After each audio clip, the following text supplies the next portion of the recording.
आत्मीय भाइयों और बहनों, हमारी भावी पीढ़ी और उसका नव निर्माण। पुस्तक वाङ्मय 63, लेखक पंडित श्री राम शर्मा आचार्य, पृष्ठ 1.112।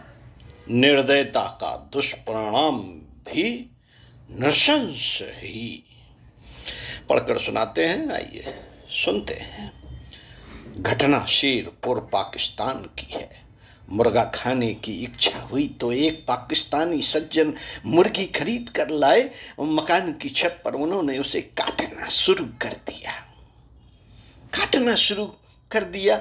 उनके दो लड़के, एक की उम्र 7 वर्ष और दूसरे की 4 वर्ष, पास में बैठे बैठे अपने पिता का कार्य देखने लगे। मुर्गी काटना बच्चों के लिए एक खेल बन गया। कभी वह क्रूर हाथों से अपने को छुड़ाने का प्रयास करती, कभी अपने पंख फड़फड़ाती। बच्चे यह देख देख कर हंस रहे थे। जब मुर्गी लहूलुहान हो गई तो वे उदास हो गए। उन्हें अवश्य ऐसा प्रतीत होने लगा कि पिताजी द्वारा अवश्य मुर्गी को यातना दी गई है। मुर्गी दम तोड़ चुकी है। मुर्गी दम तोड़ चुकी थी। पिता किसी कार से नीचे चला आया। छुरी वहीं पड़ी हुई थी। बच्चे जिस नाटक को अपने पिता द्वारा करते देख चुके थे, उसी का अभ्यास उनकी अनुपस्थिति में करने लगे। बड़े लड़के ने छोटे को जमीन पर लेटा लिया। अपने हाथ में छुरी लेकर वह उसी तरह छोटे भाई को दबाकर बैठ गया जैसे पिताजी मुर्गी को दबाए हुए थे। गर्दन पर छुरी चलने लगी। जब उसकी गर्दन कटने लगी, खून निकलने लगा तो उस लड़के को असह्य पीड़ा हुई। उसने जोर से चीखना चिल्लाना शुरू किया। नीचे माँ अपने 4 माह के छोटे बच्चे को स्नान करा रही थी। सामने परात में पानी भरा रखा था। जब उसके कान में चीखने चिल्लाने की आवाज पड़ी तो वह व्याकुल होकर अपने छोटे बच्चे को वहीं छोड़कर ऊपर दौड़ी। देखा 4 वर्षीय बालक दम तोड़ चुका था। चारों ओर खून बह रहा था। अपनी मां को आता देख बड़ा बालक घबरा गया। मां अवश्य उससे बुरा भला कहेगी, डांट डपट करेगी, अतः वह बचने के लिए सहम कर छत से नीचे कूद पड़ा। बेचारी मां समझ नहीं पाई कि क्या करे। वह छत से नीचे उतरने के लिए जैसे ही सीढ़ियों की ओर बढ़ी कि एक बार जोर से चीख सुनाई पड़ी। जब तक वह नीचे पहुंची, वह 7 वर्षीय बालक भी अपनी लीला समाप्त कर चुका था। उसका सिर नीचे पत्थर से टकराया और सदैव के लिए माता पिता से अलग हो गया। मां की स्थिति पागलों शरीकी हो गई थी।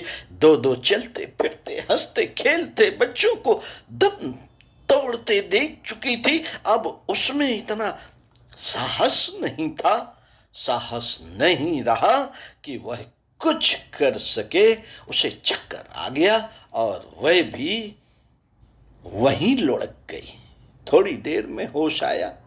आंख खोली तो उसे ध्यान आया कि वह गोदी वाले बच्चे को स्नान कराते कराते वहीं छोड़ आई है।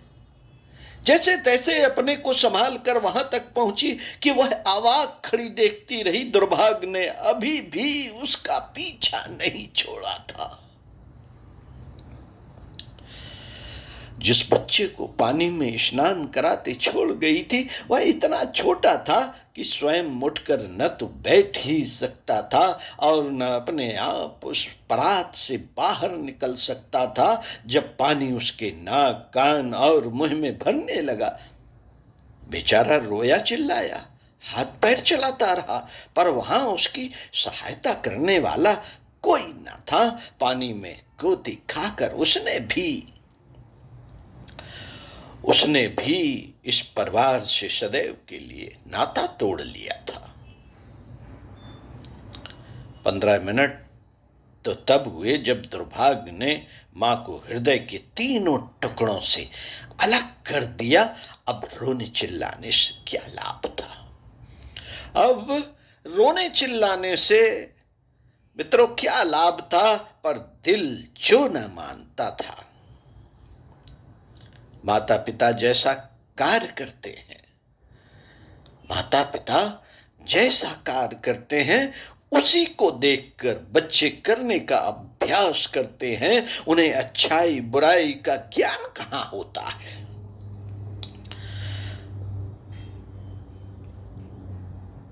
यदि हम चाहते हैं कि बच्चों में सत् प्रवृत्तियों का विकास हो तो हमें अपने को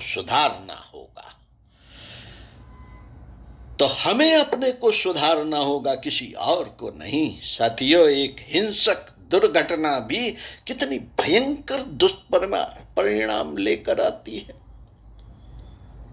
ये इस छोटी सी कहानी में आपको बताया गया। तो साथियों, सुनते रहिए कुछ अच्छा और पढ़ते रहिए कुछ अच्छा।